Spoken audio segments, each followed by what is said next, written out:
Hello everyone, my name is Sashibo.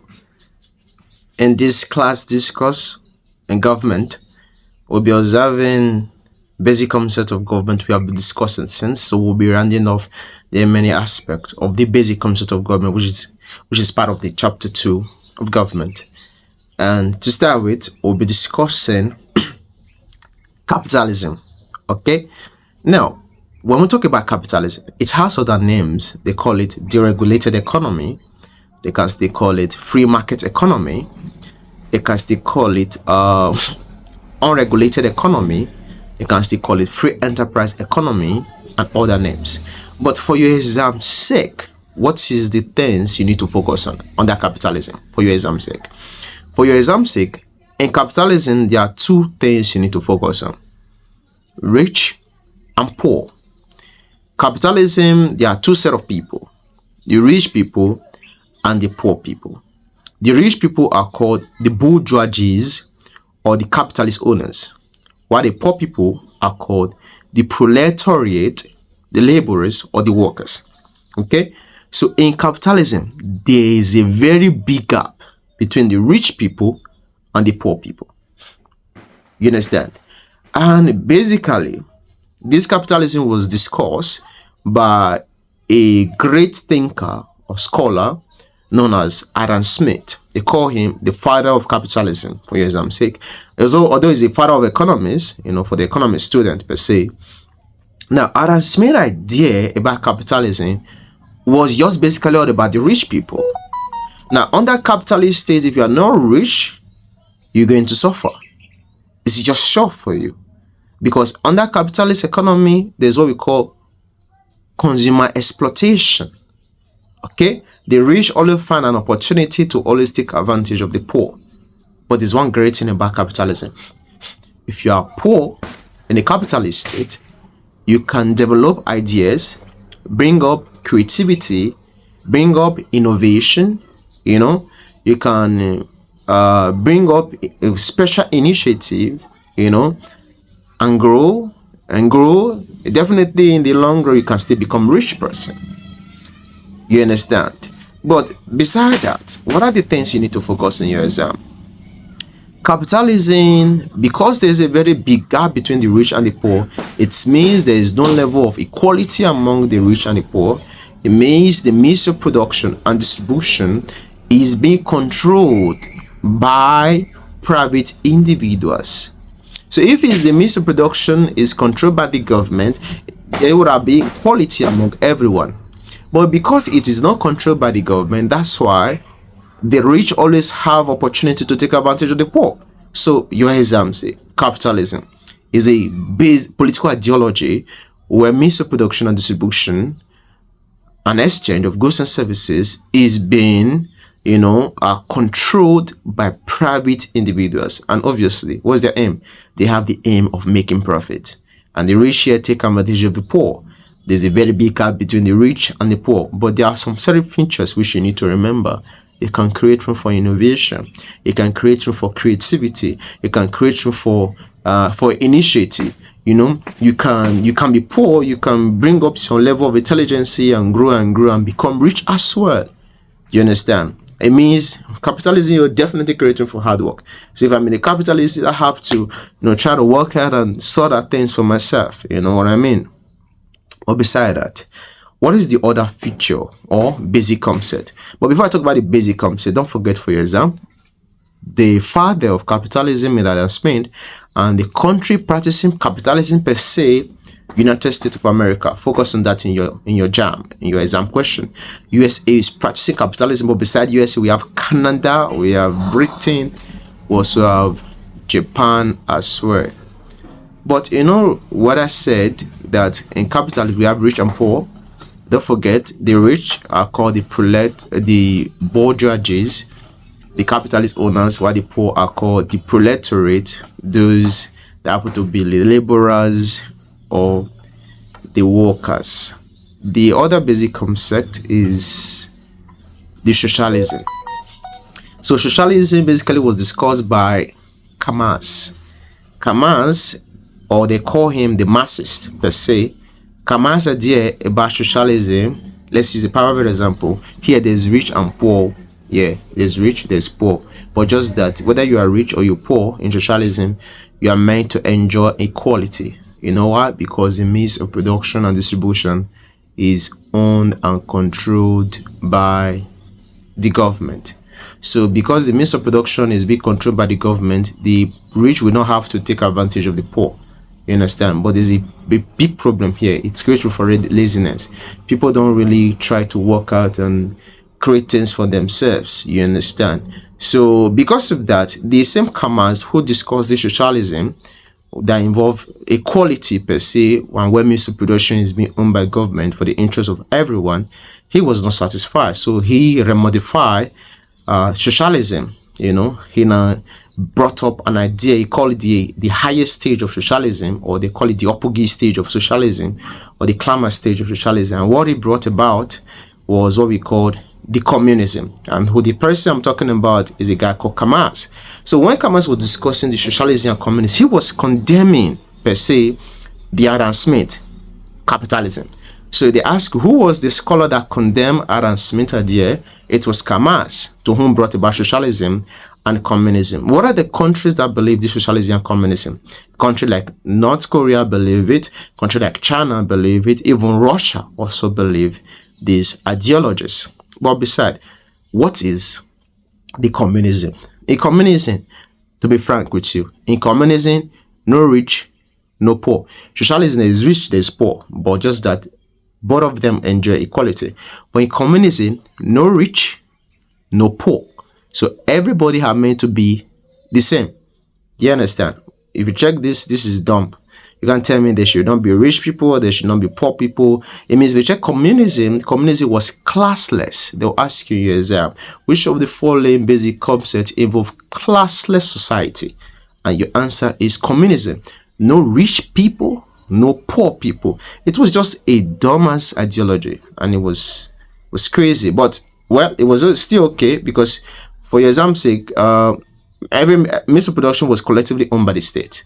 You understand? That's why it was like that.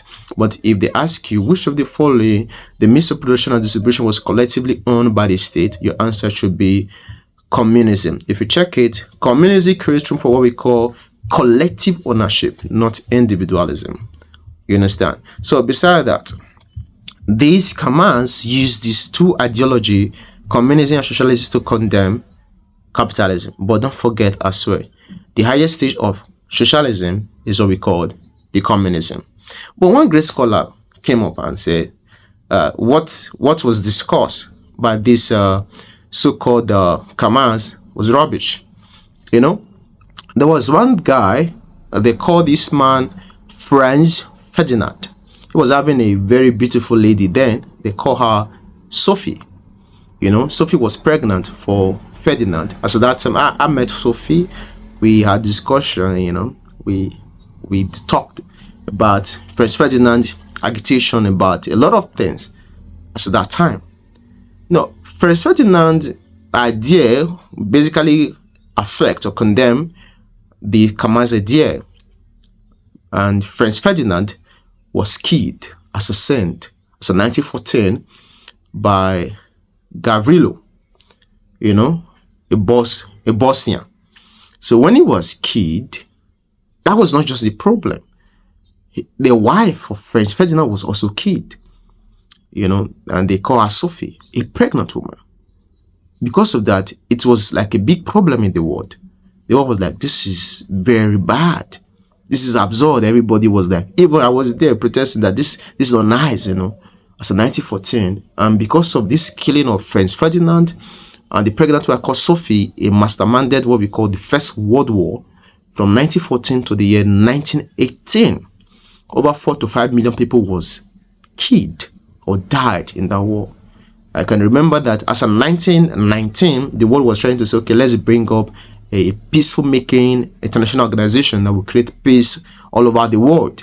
And then the year 1919, the world now initiated what we called the League of Nations for peaceful making around the global community. You know what I mean?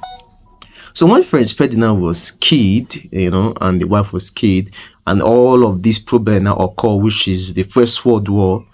After the First World War, a guy came up and said, Ferdinand idea basically condemned Kamal's idea, and that will spark up the reason why he was killed. Now, I want to take it upon myself to condemn these Kamals, and let me see what these Kamals can do. So who I'm talking about now is a guy, an Italian philosopher from Italy. They call this guy Benito Mussolini. Benito Mussolini ideology from 1922 to the year 1943 that was practiced in Italy was totally condemning Kamals. Please, for your sake, his idea was the condemnation of Kamals. You understand? And this idea, he called it, or he named it, fascism.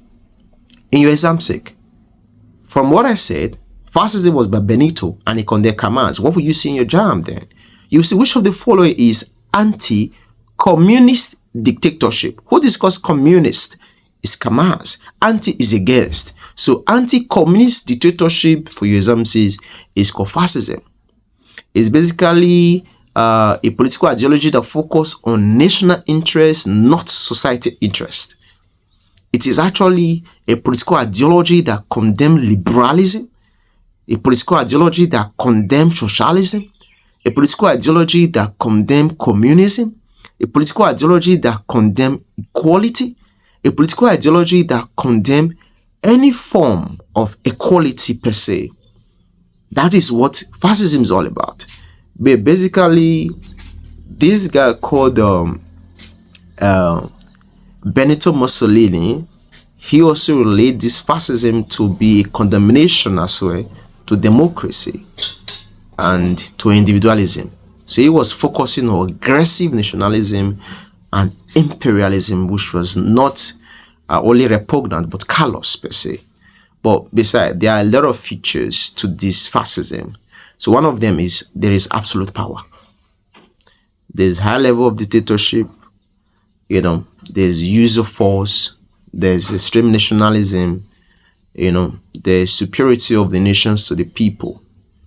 And it was crazy. And this fascism was being practiced in Italy from 1922 to the year 1943 and used by Benito Mussolini.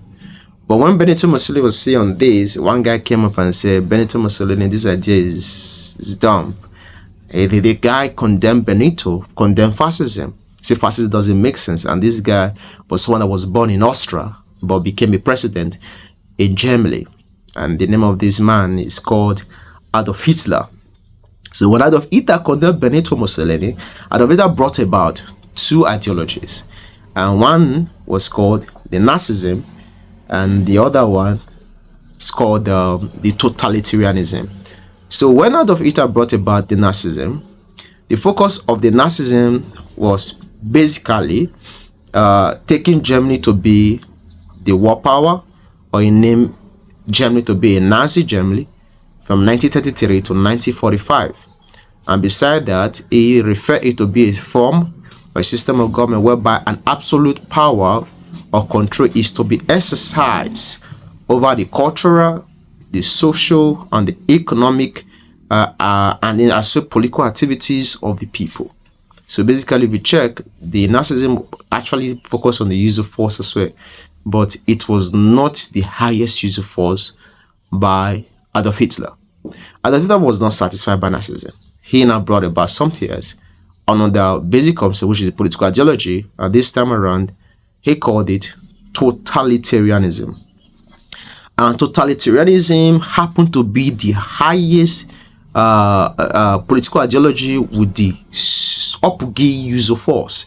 What I mean is, when I say which of the following is a basic concept that involves the highest use of force, it is totalitarianism. According to this man called Adolf Hitler, totalitarianism controls the citizens to every aspect of their life. In fact, totalitarianism have right to the life of the citizens. So it is either you do what I ask you to do or you die.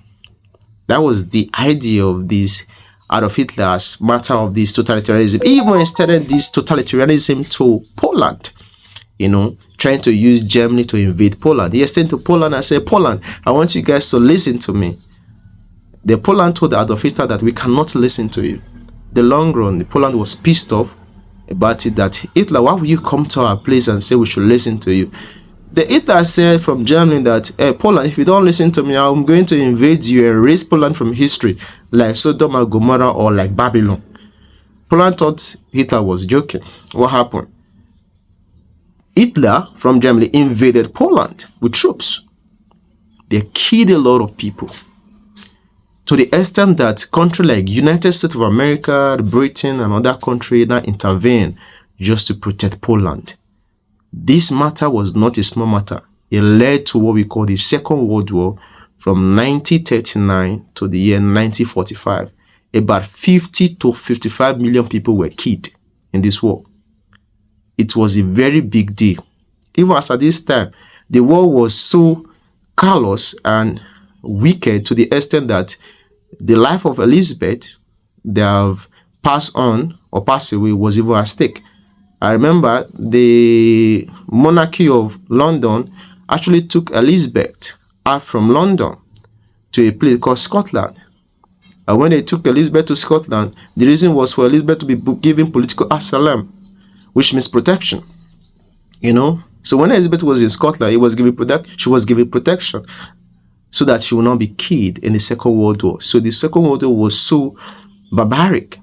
So in the long run, they were trying to resolve issues because they knew that a lot of property have been destroyed, a lot of people have died, 50 to 55 million people as at that time estimated. You know, because of these bad aspects of this Second World War. Even as at that time, I won't lie to you, I was there, but thank God for my life, you know. That time in the war, they were shooting bombs. I was dodging like OD, you know. They shoot, dodge, they shoot again, I dodge, but then I'm still here, you know what I mean? But per se, what I'm trying to say is the idea of this Adolf Hitler masterminded the Second World War from 1939 to the year 1945. But there was an organization that was meant to settle war or regulate peace in the world, which is League of Nations, which I talked about, that was from 1919. Was he able to solve this issue? It was not able to solve it. They will ask you, what war led to the formation of League of Nations? First World War. But what war led to the downfall of League of Nations? The Second World War. That is for the totalitarianism.